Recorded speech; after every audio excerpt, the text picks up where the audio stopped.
Thank you for your participation today. We would like to welcome you to the event on Swagatam India Tourism Seminar on World Heritage Sites in India. 本日はようこそインドへ、インドの世界遺産遺跡観光セミナーにご参加いただきまして誠にありがとうございます。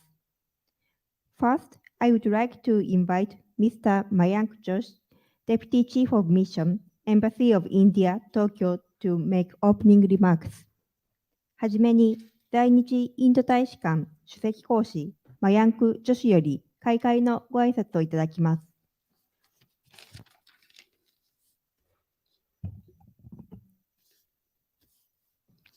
Thank you. Dear friends from the tourism industry, ladies and gentlemen, and the speakers who are joining us from India, a very good afternoon to all of you. I thank you all for joining us today to learn about the richness of Indian heritage and its diverse cultural landscape. As you all know, this series of events, which we call as Swagatam, is aimed at introducing the Indian tourism industry, the richness of Indian tourism, its cultural heritage to the people and tour operators and agents in Japan. This is one of the series of events which we are holding every month, and we hope to see more and more participation from our friends in Japan. As you all know, India is a country with a rich history and culture, where the past and present coexist in a harmonious blend. Our country is home to several UNESCO World Heritage Sites, each with its own unique story to tell and each deserving of a visit. You all would be knowing of the famous iconic tourism centers in India, such as the Taj Mahal, the historic city of Hampi, the Buddhist monuments of Sanchi, the Ajanta and Ellora caves, the historic temples of Khajuraho, and many others. These World Heritage Sites not only serve as a testament to our rich cultural heritage, but also offers a glimpse into the Indian history. India is also renowned for its natural beauty, its lush forests, rolling hills, and stunning beaches. The Western Ghats in India, for example, are a UNESCO World Heritage Site. There are around 40 World Heritage Sites in India, and its rich cultural beauty is second to none. So the objective of our events is always to introduce these to the people of Japan so that more and more Japanese people tend to visit India. I am also very happy to announce that from the 13th of this month, February, Indian government has relaxed the requirement of COVID-19 PCR test requirement to be done 72 hours before. Now you do not require to do the PCR test, and also you are not required to upload the health certificate to the Air Suvidha platform. This is a very welcome development, and we would look forward to more Japanese travelers towards India. We will hear about these World Heritage Sites in greater detail from our renowned speakers today. Thank you, and have a good day.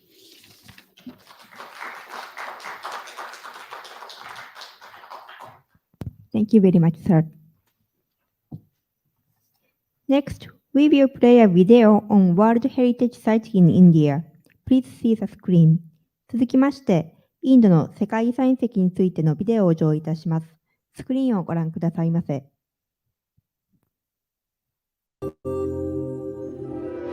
You don't ride this train. You steer it into nostalgia, striking a conversation with the child in you. Rediscovering the wisdom of innocence. Darjeeling Himalayan Railway.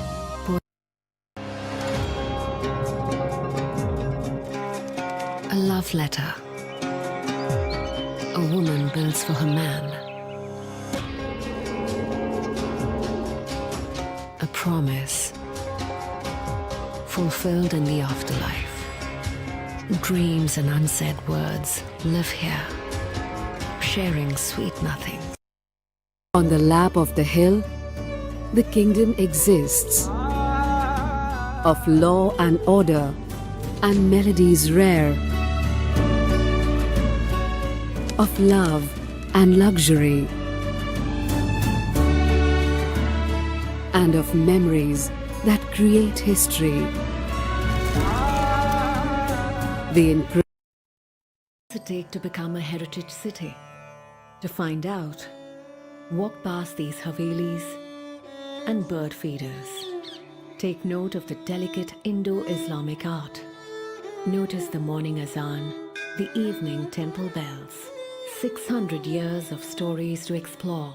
Welcome to India's first World Heritage City, the incredible city of Ahmedabad. A new discovery every time you.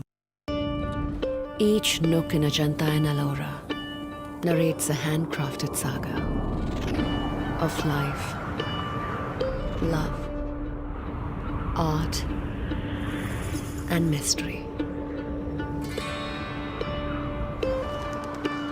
Echoing their best-kept secrets. If you're listening. Ajanta and Ellora Caves, Poetry. Hampi is an invitation into a revered dynasty. A spectacle of boulders that tell a tale of travelers, kings, and civilizations, and take you on the other side of history. Hampi Group of Monuments, Poetry of Living.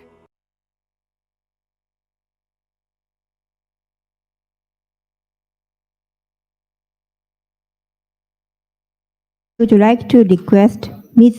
Loveleen Sahgal, Senior Vice President, Distant Frontiers, Federation of India Chambers of Commerce and Industry, to make a presentation on World Heritage Sites in India. She will be joining from online. 続きまして、インド商工会議所連合会ディスタントフロンティアシニアバイスプレジデントロブリン・サーガル様よりインドの世界遺産遺跡についてご講演いただきます。オンラインでのご講演となりますので、スクリーンをご覧くださいませ。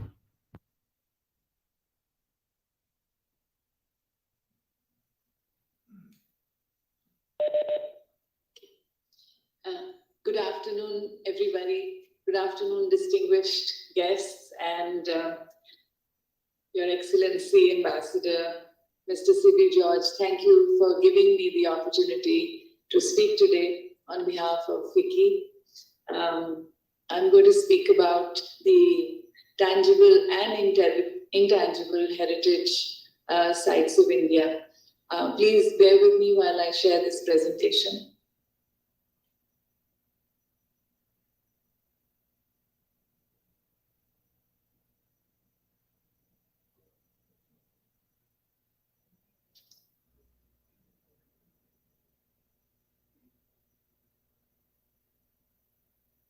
Can you see the presentation? I just want to check.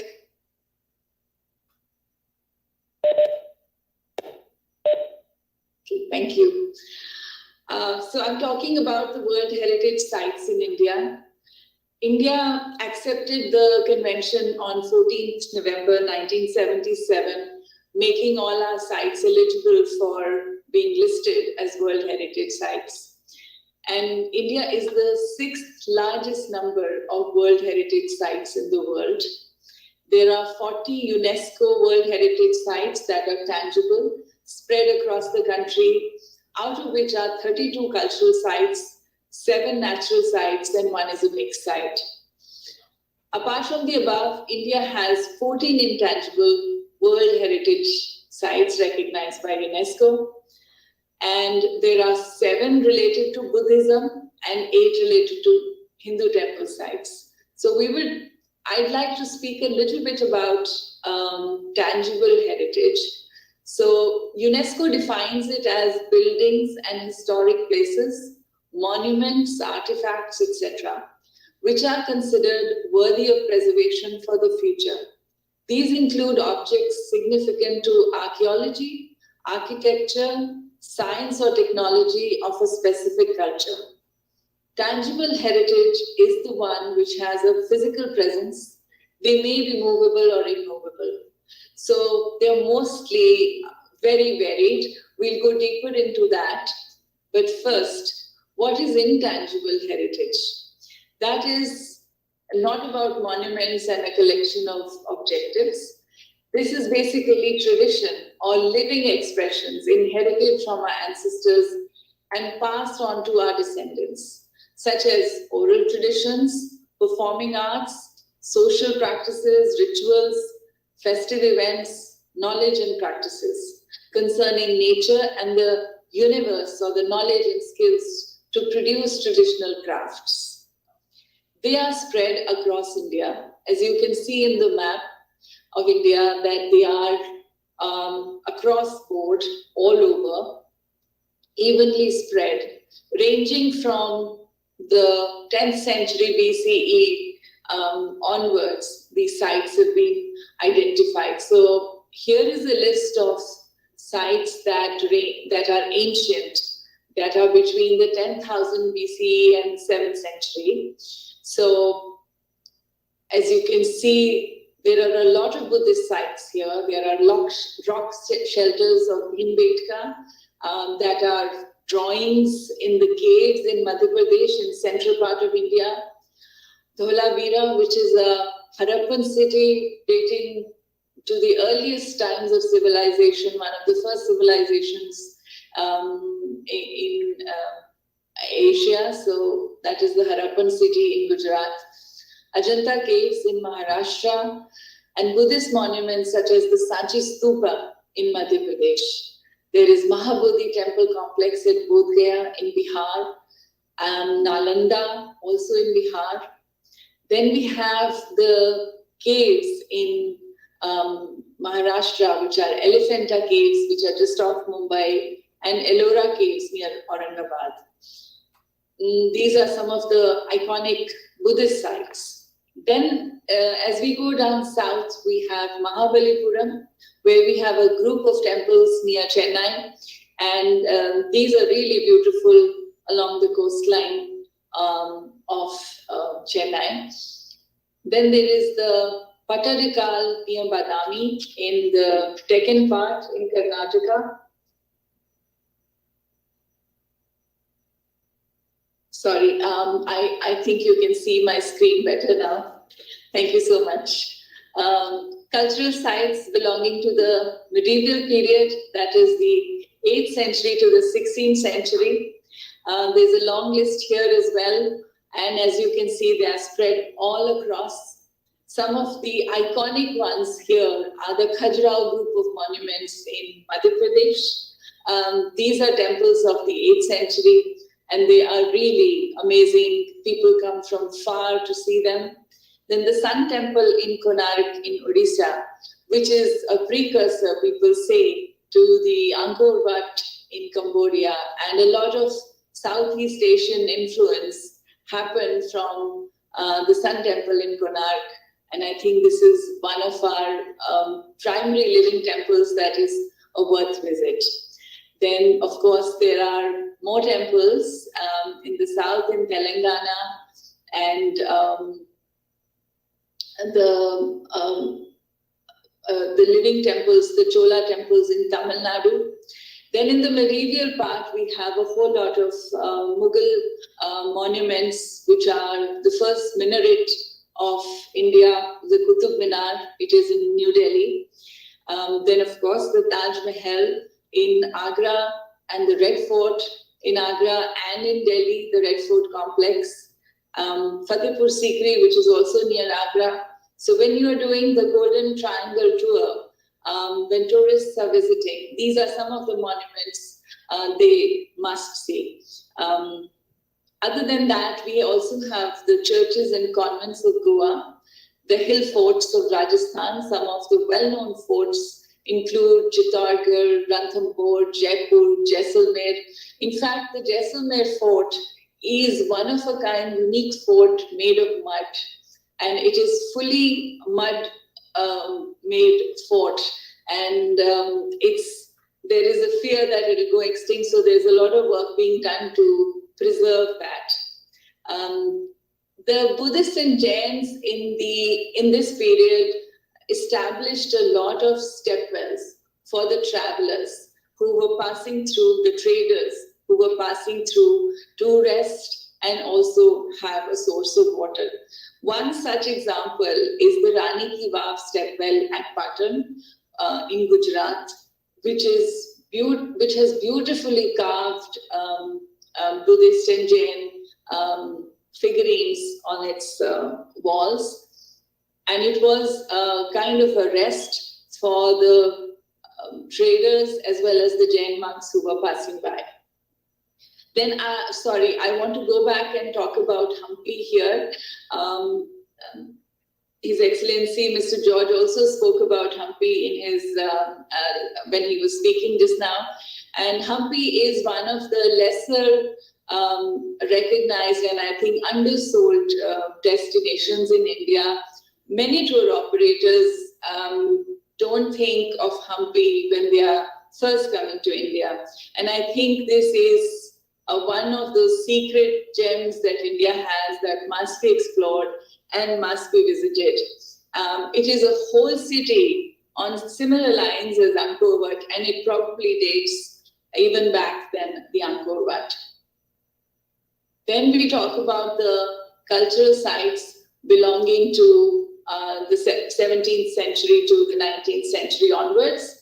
Now, as you can see, there was a lot of European influence that happened in India during this time, and the European influences can be seen in some of the architecture we have at this point in time. So that includes the Victorian Gothic and Art Deco ensembles of Mumbai, which the primary big example is the railway terminus that we have, the Chhatrapati Shivaji terminus in Mumbai, which is one of the most beautiful buildings of the Victorian Gothic styles in Mumbai. Then there is, of course, the architectural work of Le Corbusier in Chandigarh, a modern city post India's independence, which was set up in the beginning of our independence. And within this realm, I must also mention the railways, the railway networks in India, the mountain railways, that 3 of them have been recognized by UNESCO as World Heritage. So you have the Kalka Shimla Railway, which runs basically in the Himalayas on the western side in Himachal Pradesh. Then there is the Darjeeling Himalayan Railway that is in the northeast of India, going through some of the unique monasteries, the Gu Monastery, and it kind of goes through tea gardens and it's unique. Then there is the Nilgiri Mountain Railway. It's in Tamil Nadu, and it connects 2 important sites, hill stations in the south, that is Kunur and Ooty. So this is a beautiful experience. The train travels slow. You can see the scenery on either side, and it's beautiful. It goes through beautiful landscape, and the train moves very slowly because of the old engines and old steam engines and the way it has been designed. And so it gives you a very good opportunity to see the landscape of India through these trains. Then we talk about natural heritage sites that consist of natural formations, both physical and biological, and physiographical formations that includes habitats, threatened species, etc. Here is a list of our natural heritage sites. We have 3 important national parks in the north of India, which is the Great Himalayan National Park Conservation Area in the state of Jammu and Kashmir. Then there is the Nanda Devi and Valley of Flowers National Park in Uttarakhand, which is also in the Himalayan belt. Then there is the Kaleido National Park, which is in Rajasthan actually, very close to the Golden Triangle. If you are visiting, it is a unique bird sanctuary where migratory birds come from around the globe, even from as far as Siberia. There were the Siberian cranes where before they got extinct, they used to come and visit this national park because it has beautiful water bodies and it is the right temperate, right atmosphere and eco diversity for the birds to come and breed here. So this is a site that is worth visiting. Then in the west, we have the Western Ghats in the southern west part of India. Western Ghats are a unique geographical being, and I think it's worth visiting. So if you are traveling through Kunur and Mangalore and in the western area, there is so much to see in terms of landscape in this area. In East India, we have the Sundarbans, which are again a unique geographical location. It's in the delta of the Ganges, and it borders Bangladesh and India, and you have the unique tiger sightings here. And the mangrove forests are very, very unique in this area. Then there is the Kaziranga National Park in Assam in the northeast of India, and Manas Wildlife Sanctuary again in the northeast of India. That this borders Nepal actually. So Kaziranga is good for sighting of the one-horned rhino, and it is quite unique.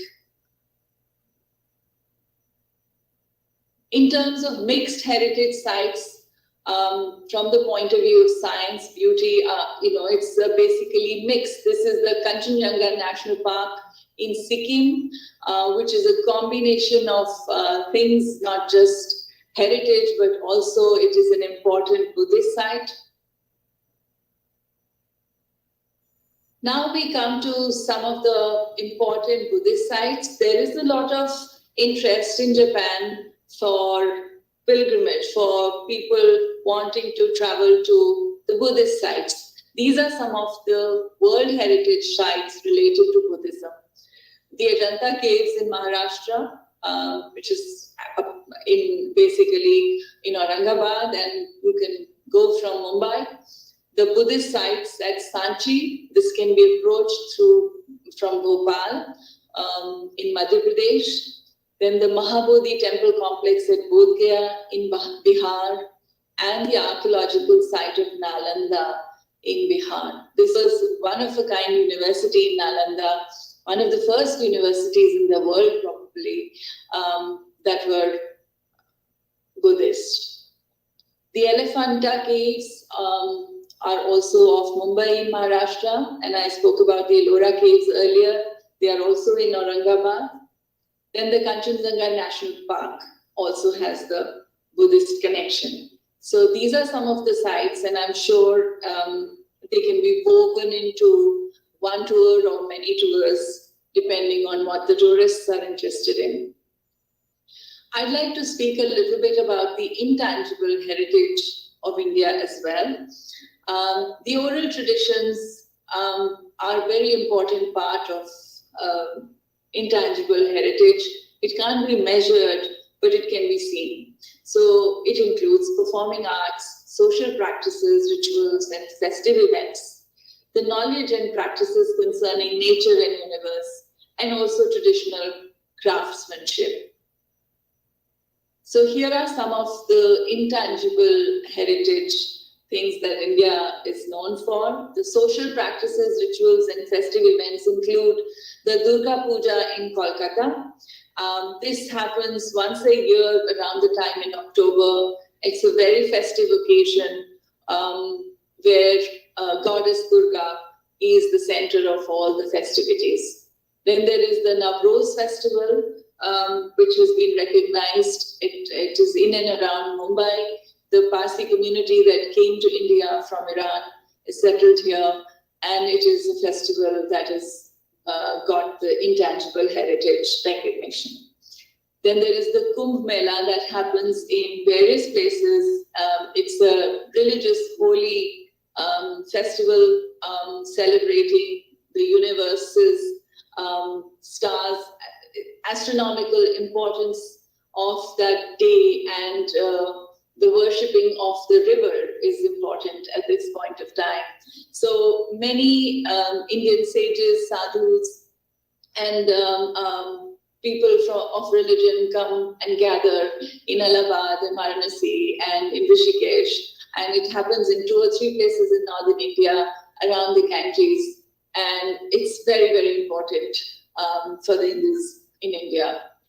Then there is the Sankirtana. This is ritual singing and drumming and dancing of Manipur, which has been given the intangible heritage recognition. We also have the Ramana. This is a religious festival and ritual theatre of the Garhwal Himalayas.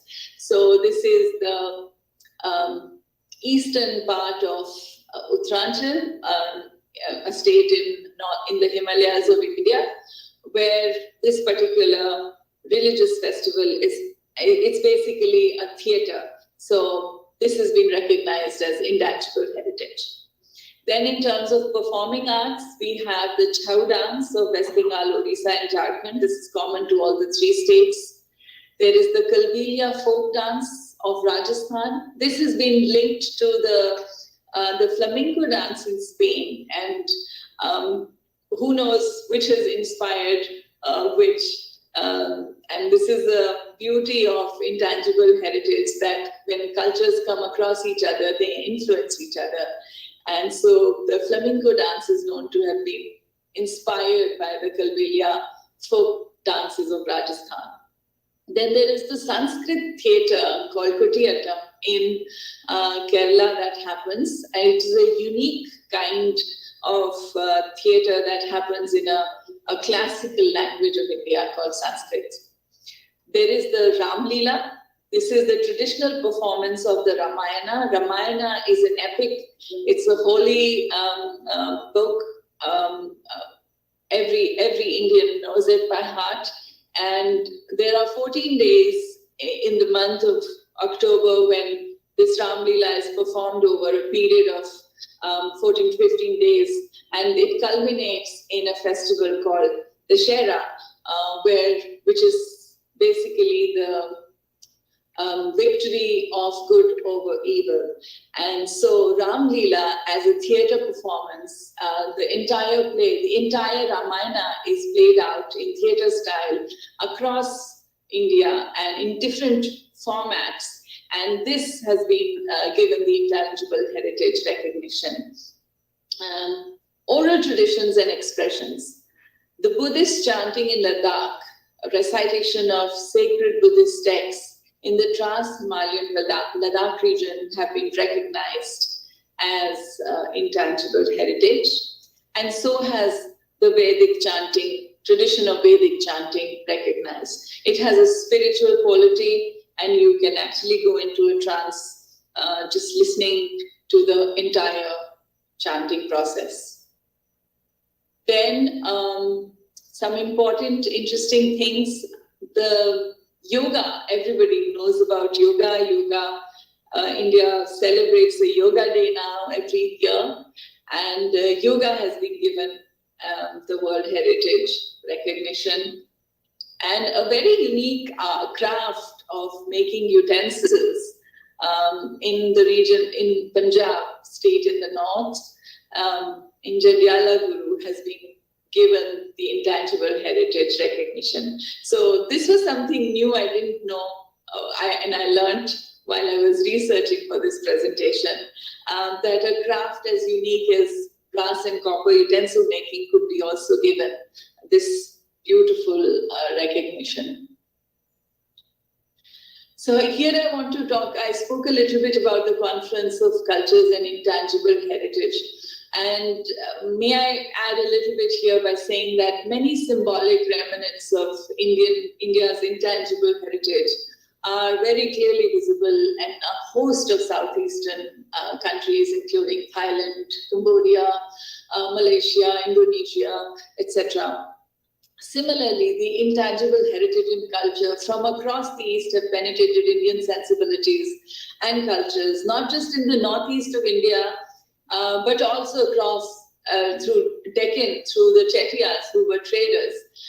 The food in the northeast is heavily influenced. It's more bland compared to what the North Indians eat or the Southern Indian people eat. So there's not much frying and there's more steaming, and it's interesting how food can also flow from here to there.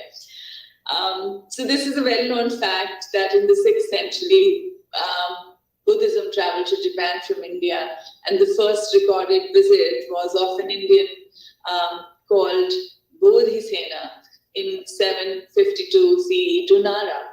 And I believe you call him Daruma or Dhyana, which later came to be known as Chan and then Zen. So intangible heritage flows both ways, either ways. And it's a beauty that must be recognized. Thank you so much for giving me the opportunity to speak, and I'm happy to have any questions if you have. Thank you.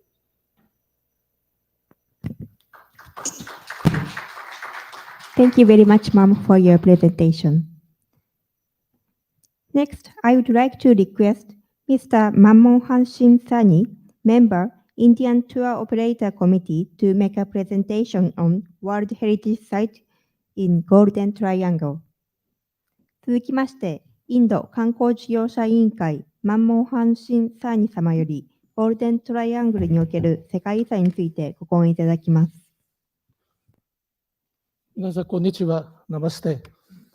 もう本当に何回も言ってる方もいらっしゃると思いますが、それでもゴールデントライアングルによってどのくらい世界遺産があるかもう一回見ていただきたいと思います。聞こえてますか？インドのトータルの世界遺産は今40あるんですけど、その中で9つがデリー・ジャイプール・アグラだけにあるわけですね。そうすると4分の1はデリー・ジャイプール・アグラだけにあるということですね。初めてのお客さんがインドに行くと、ゴールデントライアングルと言われているところに、これインドの地図の中でデリからアグラはだいたい200キロで、アグラからジャイプールはだいたい265キロで、ジャイプールデリは260キロぐらいで、簡単にですね、車で回れるコースがあると思いますので、もし初めてのお客さんが行くんであれば、デリジャプラグラの中の世界遺産を見ていただくということです。なんでこういうところに世界遺産が多いということは、インドの支配者はほとんど12世紀まではヒンドゥー教がとか仏教がインドを支配してたんですけど、12世紀の終わり頃にイスラム教が入ってきて、12世紀から18世紀までイギリス人が来るまでイスラムの支配者がインドを支配してたわけですね。で、デリジャプラグラの中で一番古い建物はクトブミナールでございます。本当はもちろん5、6世紀の建物はたくさんありますけど、デリジャプラグラの中で世界遺産になっているのはこのクトブミナールでございます。クトブミナールの高さは72メーターで、これ石でできた塔の中で、インドの中で一番高い塔でございます。クトブというのは、クトブディン・エーバクという王様の、ヒンドゥー教のプリティラ・チョハンという王様に勝ちましたから、その勝利の塔とも言われております。昔は私は子供の時に、この中に369階段がありますけど、そこで登れたんですけれど、危ないということで今登れないんですけれど、クトブミナールは外から見ることになります。で、クトブミナールの建物はこれ、クトブミナールだけじゃなくて、隣にアライモスクといって、インドの初めての、インドの最初のモスクとも言われておりますね。12世紀、大体1192年にこのクトブミナールができたわけですね。その次はですね、デリーの中に世界遺産は3つありますけれど、それ以外にもちろんジャンタルマンタルといろんな建物がありますけど、これはさっきの女の方も、ラブリンさんも話しましたが、ハマユン廟という建物でございます。ハマユン王はムガル朝の2番目の王様で、ムガル朝はインドに16世紀にバブルという王様が入ってきて、そこにあるローディ朝の王様と勝ちまして、ムガル朝が始まったわけですね。ムガルというのはマンゴールから、インド人はマンゴールと言えなかったから、マンゴールからムガルになったと言われておりますので、ハマユンは2番目の王様が、彼は1回負けて逃げたんですけど、もう1回戻ってきて、勝ってインドの支配しましたけど、タジマハルを皆さん見たことあると思うんですけど、タジマハルはこれのタジマハルの元がハマユン廟であると言われております。1565年ぐらいにこの建物がハマユン王の奥様が作ったとても綺麗な建物ですね。デリーの中で私たちも若い時は行きましたけど、デートスポットでも有名なんですけど、周りに結構ムガルガーデンズがあって、とても綺麗な庭があるところです。もう一つはですね、レッドフォートという建物ですけど、これもシャハジャン王と皆さん、タジマハルを作った王様がムガル朝の5代目の王様ですけど、アグラ城の後にこれがアグラ城はできたのはアクバル王の時ですけど、これはムガル朝の5代目のシャハジャン王が作ったレッドフォートでございます。これももちろん世界遺産に入ってますけれど、これインドの国旗が上にありますけれど、インドの首相が独立記念日の時にここからインド全国に演説するという、そのぐらい有名な大事な建物でございます。この中にインドの軍隊も入ってるし、あと中に王様たちが使ったお部屋、あと王様たちが使ったお棺とかいろんなものが入っておりますけれど、でそのレッドフォートの前にですね、チャンドニーチョークというバザールがあります。昔は勝利をした後にそこで必ず行列をして、王様たちがそこに行列したわけですね。そのバザールの前にこのレッドフォートがありますので、レッドフォートでデリーで中で3つの世界遺産があるということですね。クトブミナール、ハマユン廟とレッドフォートでございます。で、デリーからアグラは200キロ、今シャタブディエクスプレスで2時間ぐらいで行けるんですけれど、アグラのもちろん一番見どころはタジマハルであります。タジマハルの写真がまたこれ、夕日の時、朝日の時のタジマハル、ごめんなさい。朝日の時にタジマハルがあります。世界遺産は皆さん、初めて行く方に言いますけれど、朝日から夕日まで空いております。時間が世界遺産は40ありますけど、全部同じ朝日から夕日まで空いております。その中でタジマハルがもちろん一番見どころですけど、1631年から1654年の間に22年もかけて、24時間仕事して作られた建物でございます。王様が、シャハジャン王が、奥様が早く亡くなってしまったんで、17年の結婚生活で14人の子供ができたわけですね。そのぐらい奥様を愛してました。それで奥様と本当は2人で約束しましたが、ヤムナ川のそばに宮殿を作りたいという夢だったんですけど、奥様が早く亡くなってしまったんで、宮殿の代わりにこの有名な全部大理石で作ったお墓ができたわけですね。で、本当は王様は自分のためにヤムナ川を渡って黒で大理石のお墓を作りたかったんですけど、息子が早く王様になりたくて王様を牢屋に入れたから、王様も亡くなってしまって、今王様とシャハジャン王とモムタジマハルのお墓はこのタジマハルの中に入っております。でこのタジマハルはですね、何回も行っても全部景色が変わってくるわけですね。朝日、お昼、夜。やっぱりタジマハルは夜の7時から9時までも今空いております。満月の日。満月の日に上にある全部、宝石とかが光りますから、それを見に皆さんが行くわけですね。もちろんこれ何回も言ってる方にまた説明してもおかしいですけれど、世界遺産では一番大々的な大きな建物でございます。これもタジマハルの中に入るもんでございますね。その次はアグラ城ですね。さっきもレッドフォート見せましたけど、その前にアクバルを3代目の王様が作ったアグラ城でございます。アグラ城は王様たちが住むところでしたから、アグラ城からタジマハルがとてもきれいに見えますね。王様がロヤに入ったという話をしましたが、王様はこの最後にタジマハルを見ながら亡くなったと言われております。彼のベッドルームからタジマハルが映ってましたですね。そういうふうにこの我々も今観光で行くと、タジマハルがレッドフォートから見えるところ、見えるととてもきれいな景色が見えます。アグラからだいたい40キロのところにファテプルシキリというまた別なお城がありますね。アクバル王がアグラを辞めて10年間自分のグル、自分の聖者、シティさんのところに住みたいということで、ファテプルシキリという大きなですね、お城を作ってそこで住むようになったんですけれど、10年間でまたラホールの方に首都が変わったということは、ファテプルシキリで水の問題があったんですね。水が足りないということで、ラホールに戻ってきたわけですね。今見えているのはですね、右側の方はパンチマハールといって、アクバル王はたくさんの奥様がいましたので、ヒンドゥー教の奥様もいましたから、ヒンドゥー教の人たちは朝起きて太陽に水をあげる習慣がありますから、このパンチマハールの上に上がって、そういうリチュアルをやってました。で、左側にアクバル王は9人の有名な大臣がいましたから、その大臣のたちと一緒にいろいろ相談する、国のことを話するための建物が左側にあります。ファテプルシキリはだいたいアグラから40キロで、一番いいのはですね、デリからアグラに200キロ行って、アグラからファテプルシキリを見ながらジャイプルに行けるわけですね。だいたい260キロぐらい、ファテプルシキリからだいたいジャイプルは220キロぐらいですね。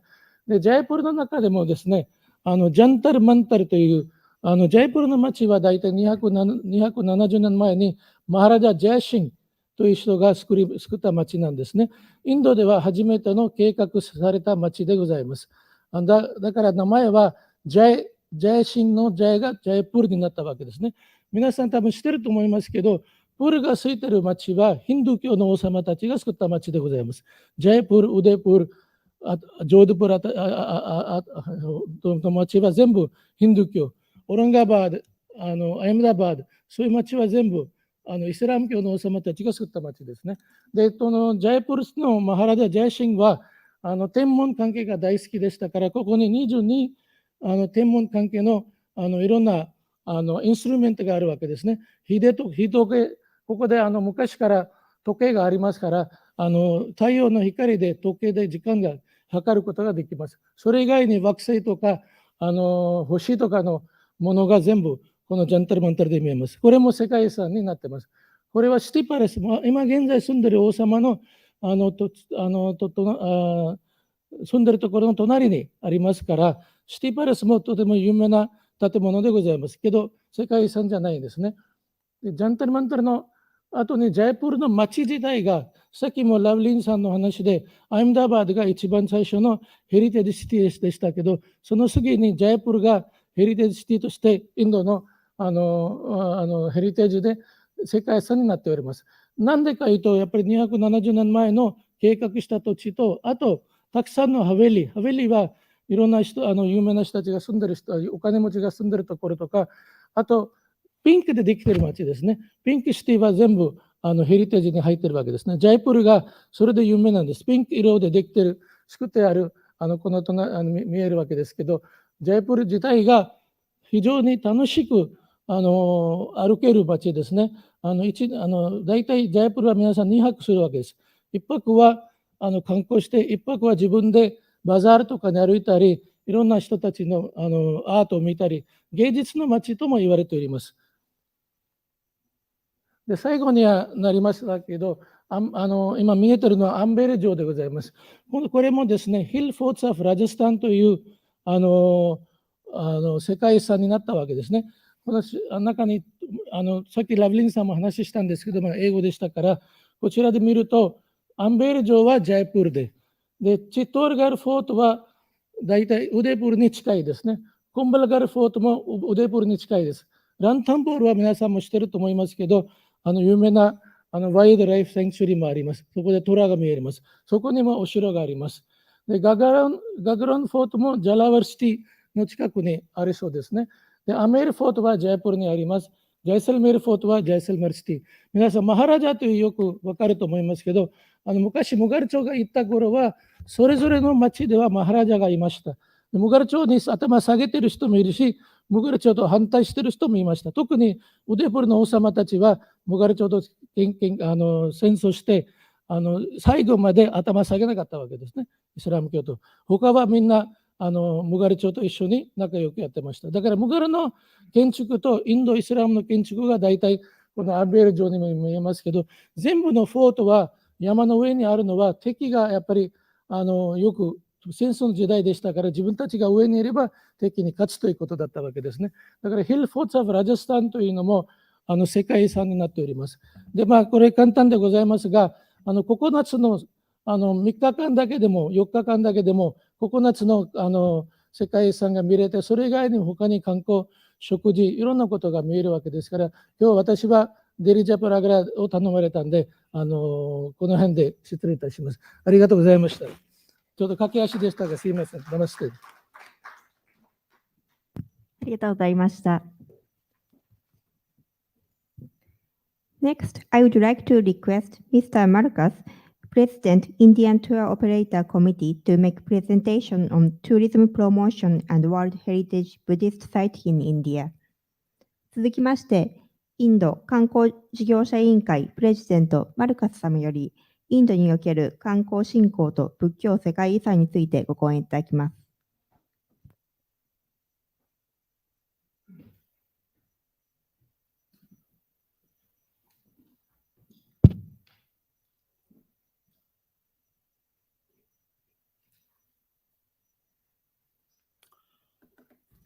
皆さん、ナマステ。こんにちは。I would like to speak today in Japanese and in English also. I understand that they are watching at India also. So today's topic, 今日のテーマは World Heritage。世界遺産ですね。World Heritage のための話です。その中にも私が今、サニーさんはデリー、アグラ、ジャイプール、インドのゴールデントライアングルと言われてますけど、そこの話をしました。ほとんど日本のお客さんはそのあたりはよく回ります。世界中からそこはお客さんが行くんです。けど私の話は今日は仏石、お釈迦様のところ、お釈迦様がいろいろところに回りました大事な聖地があるんです。それの中にある世界遺産もありますので、それの話、仏教関係の聖地の世界遺産の話をしたいと思っています。私たちはインディアントゥーオペレーターコミュニティからですね、これは旅行会社の私たちの協会ですけど、17メンバーです。それから33年ぐらい古い私たちの旅行会社のアソシエーションです。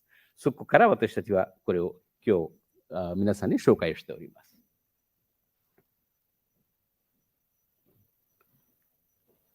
すいません。これ、どちらを押せばいいですか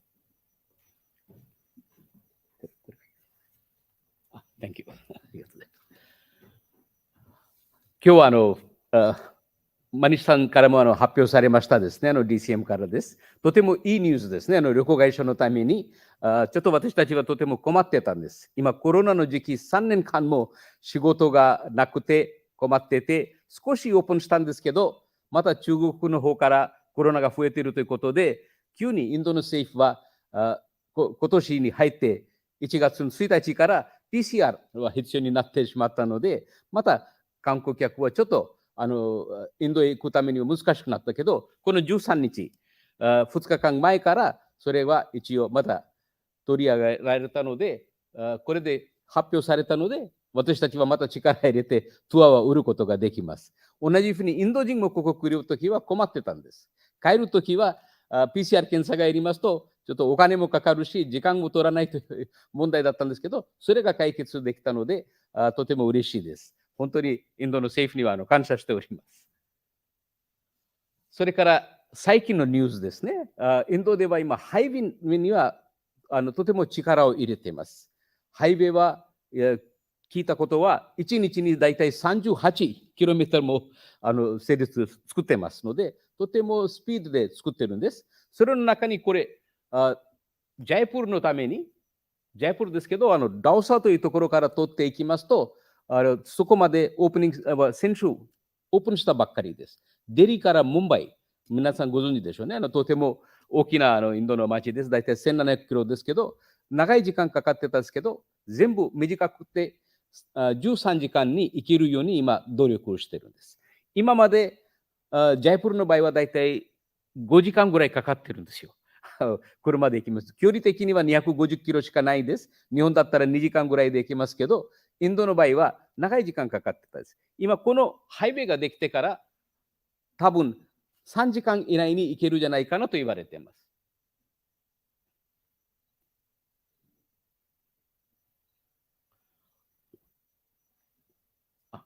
前はね、この道だったんです。こちらから、これはデリーです。デリー、ジャイプール。こちらからこのハイウェイは今使っているところですけど、これは新しいです。これはグリーンフィールドというんですよ。グリーンフィールドというのは、どうしてここはもっとできなかったのは、ここ、町が周りにできてしまったので、土地は高くなってしまったんです。それで、新しい作るときは値段がとても高くなってしまうので、政府がまた考えて、これ畑です、全部。畑の中から通ってるんです。町は全然ないです、その辺りは。だから、新しい道を作って、それは、ね、安くなって、それで作っています。This is Greenfield Express, new one, which is coming now. 同じですけど、ダオサというところからジャイプール行けば3時間以内で行けるんですよ。これは先週できたばっかりです。新しいこの情報は皆さんに伝えて、これを作りました。World Heritage Site は世界中で1157とおりますね。世界遺産、World Heritage のために特別にそれに興味を持っている人たちが世界中におりますので、World Heritage とも選ばれたらその場所の価値が変わるのです。もちろん入場券も高くなるけど、人たちは世界中からそれを見に来ているんですね。それの中には、インディアは6番目になっているんですね。6番目のところになっています。イタリーは一番多いです。イタリーは58、中国は56、ドイツは51、フランスは49、スペインも49です。インドは今40です。それ以外は、これはね、申し込んでおかないと選べないので、今52サイトは一応申し込んでるんです。それは1年に1回その会議があって、その時は新しいサイトは選ばれるんです。だから今年また増えると思いますので、52サイトはインドは申し込んでるんですね。比べてみますと、日本は今25サイトは選ばれています。11番ですね。インドは6番になっています。とても大切なことですね。世界遺産あるのは、観光のためにとてもいいです。その地域の開発のためにもそれがとても大事です。インドの場合は、これ、インド全国にありますので、もう今、ラブリンさんからもいろんな世界遺産のことを紹介しましたですね。全国にありますので、やっぱりこれを選んでから行く人たちが多いです。それをつながるためには、インドはいろいろ努力しているんです。道はきれいにしています。もう世界遺産の中に仏石の話をしたら、やっぱり一番大事になるのは大塔になりますね。お釈迦様の悟りを開いた場所です。4大聖地があるんですね。お釈迦様の生まれた場所、それはルンビニ、それから悟りを開いた場所に2回目になります。ブッダガヤ、それから仏教を始めたところ、それは書店ポリンというんですけど、サールナート3番目です。今度、サールナートもそのリストになってますけど、申し込んでます。多分次はサールナートも世界遺産に入ると思います。それから4番目はクシナガル、涅槃のところです。お釈迦様が亡くなった場所。そこは日本の場合は私たちは仏教の関係持っていますので、皆さんもラブリンさんのところも見ましたですね。初めての仏教は5世紀あたりから日本に入ってきています。一番最初のインド人来たのはボダイセナという方ですけど、その関係で日本は一応仏教の国とも言われています。仏教はここはみんな信じています。もちろん神道もありますけど、中国から渡ってきていますので、仏教の方々は1回ぐらいはインド行きたい。それからお寺さんはここたくさんお寺さんもおりますので、そのお寺さんの信者さんたちを連れていく団体がたくさんおりますので、それは毎年インド行ってるんですね。その時は必ずブダガヤを行きます。けど、ブダガヤは今世界遺産になってますから、もっときれいになりました。入場券もかかりますけど、ブダガヤは今、直接ガヤという空港ができたので、ガヤから近いです。もう20キロぐらいで行けるので、直接このブダガヤのところには行けます。ブッダガヤという名前ですね。このお寺は古いです。52メーターぐらい高いです。けど、ご存知の通り、今、話がありましたけど、インドの場合は昔は仏教の立派なお寺、ヒンズー教の立派なお寺がありましたけど、イスラム教が入ってきて、政府者が入ってきて、人たちの場合は宗教的には何かどうぞ拝んではいけないです。だからほとんど壊しました。このお寺も壊されてたんですけど、後で発掘の時出てきたんです。発掘の時出てきて、それはまた、もう全部大体、今から200年前に仏石のところが発掘されているんですよ。その後は大体600年ぐらいはもう眠ってたんですね。誰も知らなかった。発掘してからきれいな形を作りました。それから周りは乱順があります。ご存知の通り、アショカを紀元前3世紀にいろいろ仏石を巡拝したんです。その時はいろいろな記念のためにものを作っています。けど、ここは仏像があったんです。仏像は古いじゃないですね。お釈迦様の時代からじゃないですよ。2500年前にお釈迦様は生まれたんですけど、仏像できたのが大体1世紀あたりです。お釈迦様が亡くなってから500年後、初めての仏像ができているんです。それもガンダハラというところですけど、インドでは一番最初はマトゥラというところで仏像ができたんです。お釈迦様と顔似ているかどうかわからないです。だって、それはお釈迦様の顔を見て作っているものじゃないです。けど、全部32層と言われてますけど、選んで作った顔です。立派な顔。で、長い耳とか、三つ線とか、鼻が高い。そのようなものを選んでから作った顔です。仏像がね。これの中には立派な仏像がありました。こちらは、その時はもうニュースが入ったんですね。噂が入ったんです。政府者が来ます。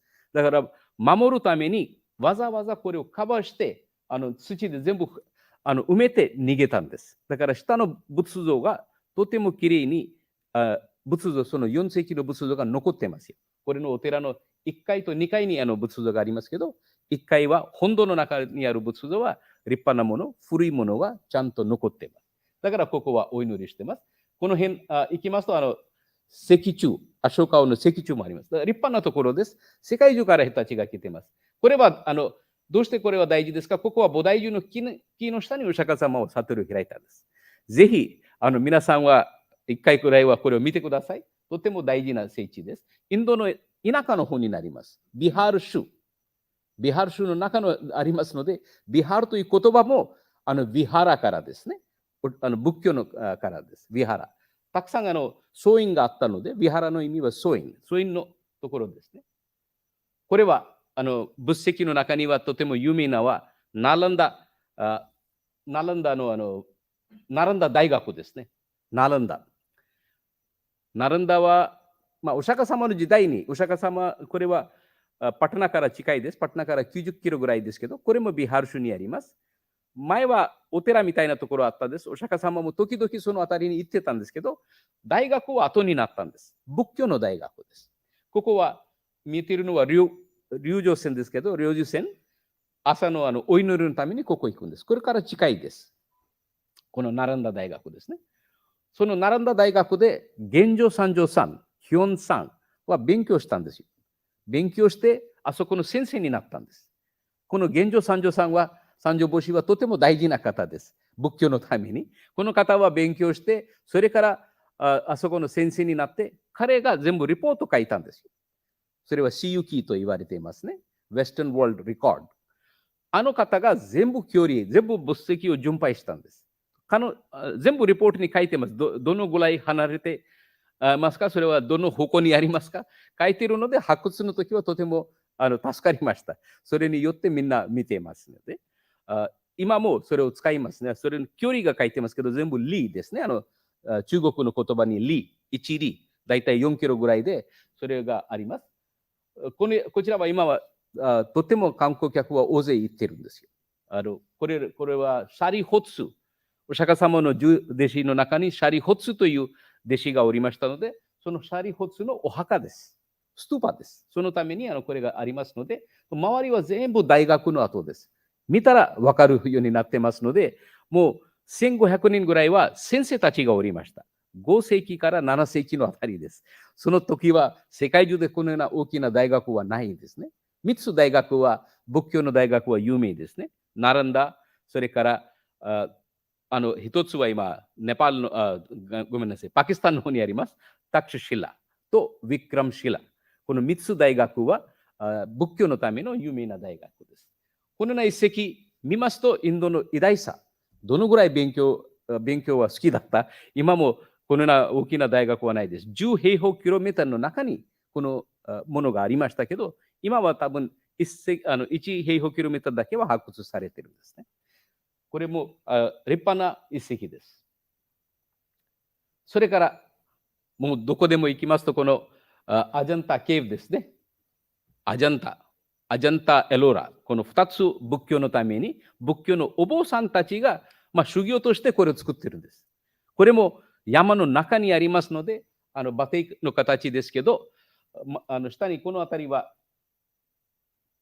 川が流れてるんですよ。その川の周りです。これは。とても立派なものです。作るのは大変です。何百年もかかってこれを建てられましたので、アジャンタというものは、アジャンタという言葉の意味は、ジャンタは皆国民たち。あをつけたらないということね。ショカ、アショカとか、あをつけたら日本の無というような感じ、無の意味になりますけど、アジャンタはもう人たちがないところという意味も言われているんです。ここは一つ一つ石窟があります。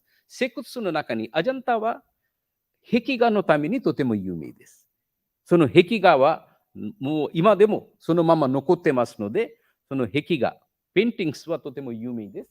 とても立派な仏教のもあります、ヒンズー教のもありますけど、このような壁画があるんです。これは菩薩、パドマパニと言われています。手にハスの花を持ってますと、パドマパニですね。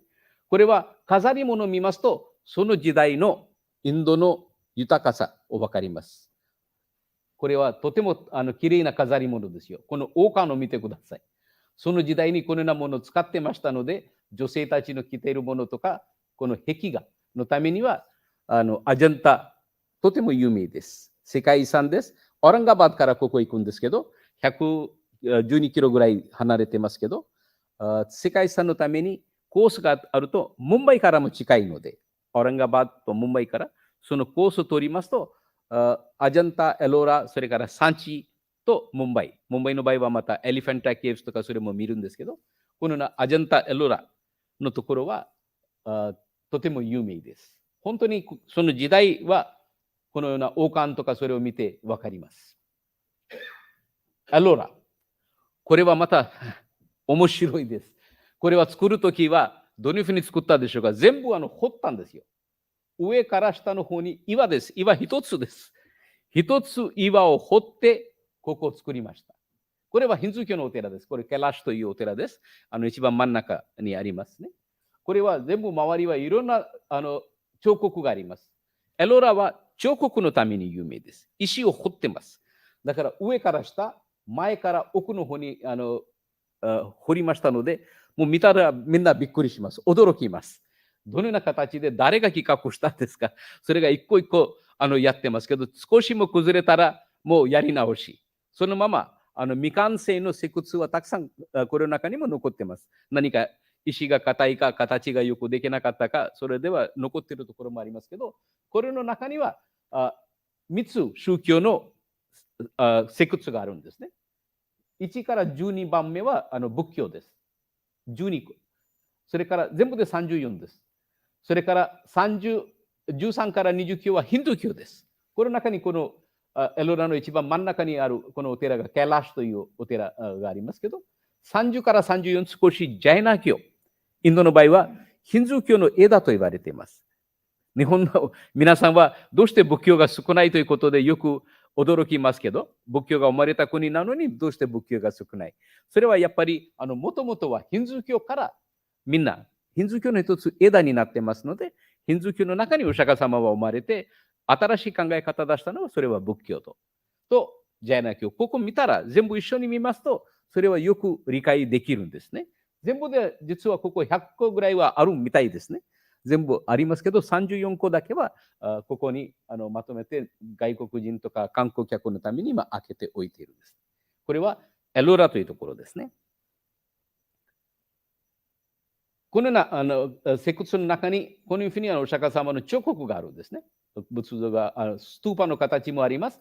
一つ一つ、昔は木でも建物できてたので、木でできているような形も作ってるんですけど、実は石です。全部石窟ですね。その他はもう一つ大事な仏教の世界遺産になります。それは産地のストゥーパ。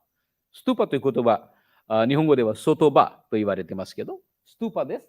これは古いです。アショカ王の時代のものです。アショカ王の時代は紀元前3世紀になります。その時、仏像の習慣がないんです。その時、お釈迦様とか仏教の人たちは拝んでたのはストゥーパのお祈りとか仏足石というんですね。お釈迦様の足跡、footsteps of Buddha, they used to pray。その後は菩提樹の木ですね。ボディトリーのお祈りの習慣があったんです。仏教の仏像は後のものです。もちろんこちらも今仏像があるんですけど、それは後で付けられたものですね。これは、産地の場合はこれは通らんと言われているんです。日本の通りもここから来てるじゃないかと言われているんですね。こちらからです。これは実は薪みたいですよ。こちらも薪、ここも薪です。それの中にストーリーがありますよ。それを開けてみますと、いろんなストーリーがわかるように、こちらは全部ストーリー、お釈迦様の人生のいろいろ話が書いています。ジャトカの物語もここあるんですよ。これ周り、ランジュンと言いますね。周りのこのピラーがあります。そのランジュンの上に昔の言葉が書いています。誰がこれを寄付してましたかという名前が昔の文字で書いてますので、面白いです。その時代をわかるんですね。どのぐらい古いですか。それからここアショカの石柱の跡も見つかっています。石柱もありました。どうしてこの場所をこれを使ったんですか。これは本当はインドの真ん中の方ですよ。マディプラデシュにあります。お釈迦様と直接関係はないんです。けど、アショカ王の奥さんの実家はここだったんです。彼女の名前はビディシャ。実家があったので、アショカ王はわざわざこれを産地というところを作ったんです。それからアショカ王の息子と娘、サンガミトラとマヘンダという名前ですけど、二人は仏教を広めるためにシリランカの方に行きました。ここから出発したと言われています。こちらはまた立派なシリランカのお寺もあります。だからこのようなお寺とか世界遺産はとても大事。そんなところは産地のストゥーパ、とても有名です。ストゥーパの元も言われてますね。きれいに残ってます。そこ行ったらこれが周りのいろいろ彫刻とかそれが全部とてもきれいに残ってますので、見どころです。このようなものは世界遺産のためにとても大事です。最近インドはやっぱり政府はこのトゥリズムの中に力を入れてるんですよ。インドも観光客はもっと呼びたい。それのためにインドでは1年間の予算があるんですね。いつも2月の1日にそれは発表されるんです。今年も2月の1日にこれが発表されたときは、ちょっと私は見たときは、ちょっとトゥリズムを増やすために、観光客を増やすためにいろいろ努力しているということが見えたので、皆さんの情報のために持ってきましたですね。50カ所もホリスティックサイトを開発する予定です。ご存知でしょうね。全部観光の一番最初の観光はこれは巡礼者ですね。巡礼者世界中であったので、みんなお寺のお参りに行ってたので、それはだんだん観光に変わったんですけど、巡礼者、とても大事なですので、宗教的なところを作って、そこは人たちを行ってもらいましょう。あとはその周りをみんな開発します。そのようなところは50カ所をこれから選んで、それを開発する予定です。もちろん、最初は現地のインド人のための場所になりますけど、だんだん他のお客さんはそこに行くようになります。日本の場合も国内旅行の方が多いですね。インドの場合も国内旅行13億もおりますので、そこを使ったら、その場所はとてもきれいになります。ホテルはできます。道ができますので、この50カ所今楽しみに待ってます。もう一つは、デコアパナデシュは、それはもちろん、デコアパナデシュは自分の国、我が国を見ましょうというイベントをやってますので、プロジェクトをやってますので、インド人には、周りには全部見てほしいです。もう、国内、観光を発展のためには一緒に努力をしているんですね。これ2番目ですけど、デコアパナデシュ、インド全国見ましょう。それから、やっぱりみんなどこでも行きますと買い物するですね。その買い物は、これのためには新しいユニティモールズという言葉を使っています。これからモールを作る予定です。それは観光客のためのものが置くためです。楽しみです。それがあれば、もちろん日本のお客さんもよく買い物に行きたいと思ってますので、それが見えると思います。ユニティモールズはこれから、それの中にもOne District, One Product。一個、地域の一つ一つものを発展しましょうということがあるので、同じものは違うところではないので、やっぱり買い物のためにはとてもいいことになります。その専門のものになりますので、特別なものになりますので、いい考えで、One District, One Product as Export Hub、ODOP と言われているんですね。それから聞いていると、それに発表されたのは、2023年は Visit India Yearと発表してますので、今年です。これは私たち旅行会社のためにとても大事な発表ありますので、これは Visit India Year のために私たちは一生懸命に頑張って、日本の方々をインドを紹介したいと思っています。これはインドはだんだん変わってきています。良くなっています。3年間皆さんインド行けなかったでしょうけど、その3年間の間にもいろいろ変わりましたので、ぜひいらしてください。どうも。100本を一気に知らず、一回見てください。ありがとうございました。マルカス様、ありがとうございました。Now we will conclude the event on Swagatam India Tourism Seminar on World Heritage Site in India today. Thank you very much for your participation today. 以上をもちまして、本日のイベント、ようこそインドへ、インドの世界遺産遺跡観光セミナーを終了とさせていただきます。本日はご参加いただきまして、誠にありがとうございました。